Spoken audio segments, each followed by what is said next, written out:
先开始来关心桃园龟山大坑路二段一间做冷门的工厂，第昨下晡4点多导火烧，烧着过路的车辆，高高的乌烟阁呛到高速公路。经过消防人员3点钟拍火，第昨暗7点多甲火拍花，也阁有造成3个人受伤，1个人死亡。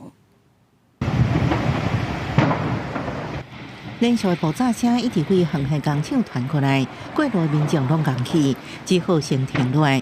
乌烟也全部向附近国道散去，多是下班时间，车全部拢闪向黄灯，真细日通过。这是高速公路桥下。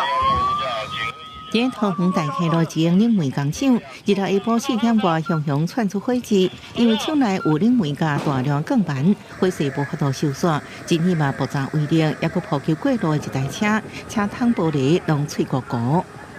我是没有受伤啦，但是就是冲击波蛮大的，因为车子整台都变形。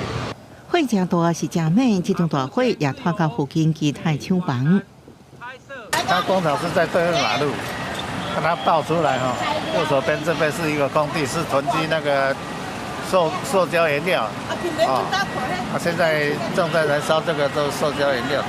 工厂内底61岁生所的负责人甲59岁太太甲33岁后生拢伫第一时间逃出来，不过36岁查某囝煞失联，警消全力咧敲催。那在现场第一时间有这个3名民众被我们送医，那他们是自行逃出来的那身上都有多处的一个这个烧烫伤的一个情形。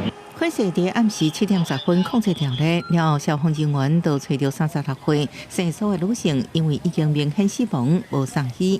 造成大火原因甲工厂，也有周边厂房车的损失，拢也佫爱调查确认。记者综合报道。